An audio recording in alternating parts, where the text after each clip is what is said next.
नमस्कार दोस्तों, मैं रणधीर जोशी। दोस्तों,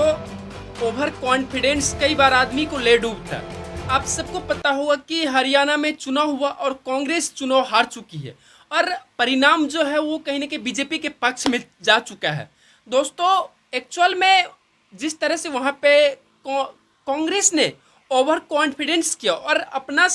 उनका जो सहयोगी दल था इंडिया अलायंस के साथ जो भी थे, कहीं ना कहीं जैसे आम आदमी पार्टी अरविंद केजरीवाल का जो पार्टी था वो चाहते थे कि हरियाणा में चुनाव लड़े और कुछ सीटों पे उनको भागीदारी मिले। सपा चाहते थे कि वहाँ पे चुनाव लड़े और इंडिया अलायंस के साथ सीट शेयरिंग करे। दोस्तों, आप सबको पता होगा कि जिस तरह से वहाँ पे एक पॉजिटिव माहौल बना था कांग्रेस को लेकर, जिस तरह से मीडिया में एक एग्जिट पोल, खुद बीजेपी नहीं जानते थे कि वहाँ पे वो लोग जीत रहा है और 100% कहीं ना कहीं कांग्रेस कॉन्फिडेंस था, ओवर कॉन्फिडेंस बोल सकते हैं। वो चाह रहे थे कि वहाँ पे वो जीत रहा है और नहीं चाहते थे कि वो किसी भी पार्टी को अपने हिस्सेदारी, अपनी सत्ता में भागीदारी दे। दोस्तों, कई बार क्या होता है कि जिस तरह से उनका जो नेता है हुड्डा साहब खुले मन से ये कह रहे हैं आम आदमी के पार्टी में बारे में कि आम आदमी पार्टी का वजूद क्या है, यहाँ पे मैं उनको क्यों सीट शेयरिंग करे या उनके साथ क्यों चुनाव लड़े। इससे पहले भी दोस्तों आपको याद होगा मध्य प्रदेश में चुनाव हुआ था और यही हाल था। जिस तरह से ओवर कॉन्फिडेंस यहाँ पे देखने को मिला था, वहाँ भी ओवर कॉन्फिडेंस कांग्रेस के तरफ से देखने को मिला था और वहाँ पे भी उनका जो सीएम कैंडिडेट कमलनाथ साहब थे, उन्होंने भी वहाँ पे यही बयान दिया था आम आदमी पार्टी को लेकर के कि वहाँ पे सपा के ऊपर बयान दिया था कि यहाँ पे सपा का वजूद क्या है, मैं उनके साथ चुनाव क्यों लड़ूं। अगर दोस्तों आप सबको पता होगा कि दिल्ली, महाराष्ट्र हर जगह चुनाव होनी है और आप वहाँ पे कांग्रेस अपना वजूद ढूंढने को सोच रहा है, क्योंकि आपको पता होगा कि दिल्ली में कांग्रेस का सोपड़ा साफ है, महाराष्ट्र में क्या हाल है, बाकी और भी स्टेट है जहाँ पे उनका गठबंधन है वहाँ पे उनका क्या हाल है। अगर आप अपने पार्टी को रिवाइव करना चाहते हैं तो जिस तरह का आप कांग्रेस का तमाम ये नेतागण इस तरह से अपने सहयोगी दल के ऊपर हमला करते हैं, उनका बेइज्जती करते हैं दोस्तों, जबकि इंडिया के साथ है सारी पार्टियां, गठबंधन में होने के बावजूद आप जिस तरह से उनके ऊपर हमला करते हो, कहीं ना कहीं ये एक ओवर कॉन्फिडेंस है। जहां पे आप सामने सामने दिख रहे हैं वहां पे किसी दल को आप साथ नहीं लाना चाहते। परिणाम आपने हरियाणा चुनाव हारा, मध्य प्रदेश चुनाव हारा, अब दोस्तों हरियाणा में चुनाव हो चुका है, उसके बाद जो है यूपी में 10 सीटों पर उपचुनाव होना है दोस्तों और उपचुनाव में 6 सीटों पे अखिलेश यादव ने बिना कांग्रेस से पूछे नाम अलाउंस कर दिया है दोस्तों। सीट जो है 6 सीटों पे अलाउंस कर दिया। अब 4 सीट बाकी है जिस पे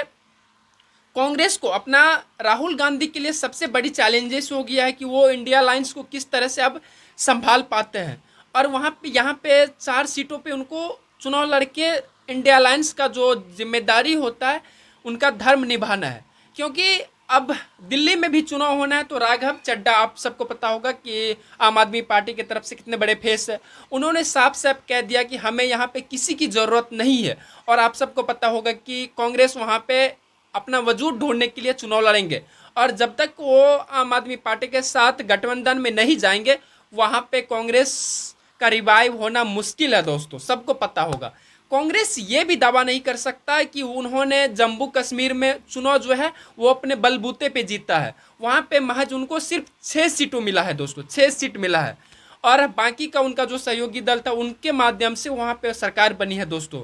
तो कहीं ना कहीं इंडिया अलायंस के ऊपर ये सवाल खड़ा हो गया है कि वो चुनाव लड़ कितना परसेंटेज, उसका जो जीतने का परसेंटेज था वो कहीं ना कहीं कम होते नजर आ रहा है दोस्तों। लोकसभा चुनाव होने के बावजूद उनका प्रदर्शन जो है वो ग्राफ गिर रहा दोस्तों।